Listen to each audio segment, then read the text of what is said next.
Welcome back to the Aubergine Chef. Now today we're going to be making something called Puto. And Puto is a Filipino steamed cake. And basically what it is, it's pancake batter, but what we're going to do is we're going to steam it in a steamer, and which will give it a new texture. It's going to be more cake-like, but it's also going to have a nice density to it. It's really interesting. It's fairly easy to make, it's fairly inexpensive to make, and it's really quick too. So why don't we go ahead and get started. Okay, I'm going to be making the half batch of the recipe, which makes 20 pieces of puto, but I'm going to be giving you the regular amount so that way you can make the full 40-piece batch. If you want either recipe, either the full batch or the half batch, it's going to be on my website, so don't worry about that.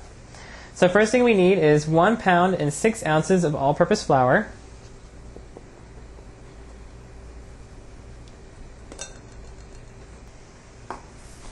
Then we need 1 ounce of baking powder.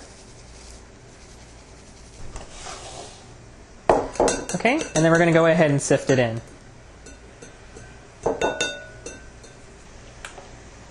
Okay, once you sift in your flour and baking powder, go ahead and add 15 ounces of granulated sugar. Okay, and then just take a whisk and just go ahead and blend your dry ingredients together. Okay, now for our wet ingredients, we need 1 pound, 4 ounces of water.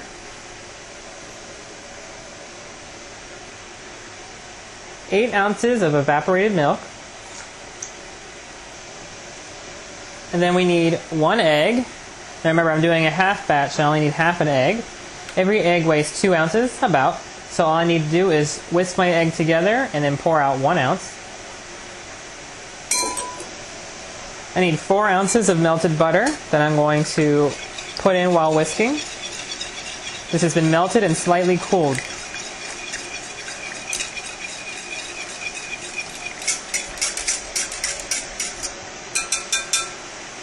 If you put in really hot butter, it might actually start to set up or coagulate, or however you want to say it, once it hits the cold liquid. So slightly cooled, it has a better chance of staying in an oily state. Then we need to add in a little bit of something called pandan flavoring. Pandan is a grassy, leafy herb or vegetable that grows in the Philippines and in tropical areas, and it's used a lot in Southeast Asian cooking. It's normally used in dishes that have rice or coconut flavoring in it. But you can usually find the extract pretty readily available in Asian markets and Filipino markets. If you can't find pandan flavoring, go ahead and just use vanilla extract. And we're just going to put in just a little bit, just a splash. Okay, we're going to go ahead and just whisk this together. Now remember, as you're making this, you want to go ahead and start heating up your water on the stove for your steamer, so that way you're not wasting any time.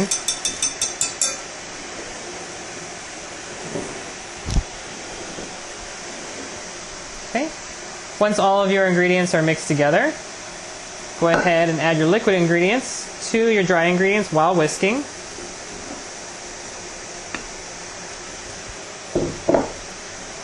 Basically, you want to make a lump-free pancake batter.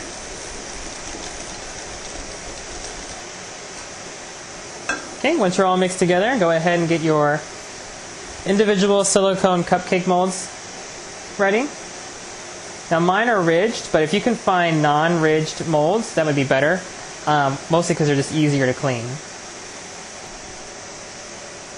Okay, and what you want to do is you want to pour it into your mold until it's about 2/3 of the way up the mold. Now if you want, you can create something called Puto pao, which is basically kind of like a Chinese pork steam bun, where you take some meat, that's some already cooked meat, like barbecue or ground beef or whatever, and you put it right into the middle of the batter of the puto, and what happens is, hopefully anyway, it will steam and rise around the beef, so that way you kind of have the meat in the middle. Now I haven't really tried it with this recipe, but everywhere I see online, they say that it's a pretty easy recipe. It's a pretty easy transformation. It's just a matter of finding the right meat to go with it. Okay, so once you have all your puto batter poured, go ahead and put it into your steamer. You don't want to have it all the way close to the edge because any condensation that gets caught to the side will roll down and fill it and go into your puto. You also don't want to put them super close together because you want the steam to be able to get around them. You should be able to get about 9 to 10 pieces per layer. Okay, and the reason you do this off the steamer is so you don't burn yourself. Steam is hotter than boiling water, remember that. You don't want to scald yourself. Okay, and you put your steamer right on top. Okay, so once you have this finished and put on the steamer, you go ahead and steam it for about 23 to 25 minutes. Okay, so our puto is ready to come out of the steamer. Remember when you're steaming something that you want to open the lid away from you so you don't burn yourself.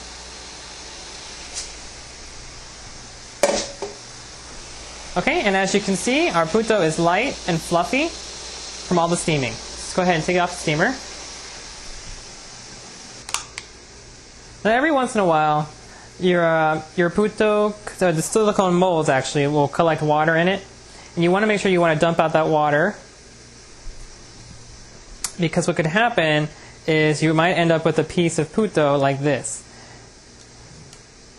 Now every once in a while this is going to happen. Water collected in this cup and the puto just sucked it up while it was steaming. And that's okay. Every once in a while you're probably going to lose maybe 1, maybe 2 pieces. But generally you shouldn't have to worry about this. This one was probably a little bit, maybe a little too close to the edge. I'm not really sure, but it's okay. We still have plenty of other ones to eat. So just be careful when you're pouring out the water because these are still really, really hot from being in the steamer. But otherwise, go ahead and take them out of the steamer tiers and let them cool down all the way until you can handle them. Okay, now that the puto is is cool enough to handle, it's ready to pop out of the molds. Spin the mold back, and it should pop right out. Mine are still a little bit warm, so they'll be peeling a little bit more. But if you let yours cool down all the way, you won't have any of this residue left on your mold. So, anyway, go ahead and finish taking the rest of your puto out of the molds, and then you can eat them. Okay, so that's how you make Puto Filipino steamed cake. Now, to store them, they are okay to store at room temperature. You don't need to refrigerate them, but I always find that they stay fresher and they taste better if you do refrigerate them. So I do suggest that you refrigerate them if at all possible. But like if you're having a party or something like that, you can go ahead and leave them out. It's not like they have to be kept chilled or anything like that. In fact, they're better tasting at room temperature. So if you do refrigerate them, let them warm up to room temperature or microwave them for a little bit before you eat them.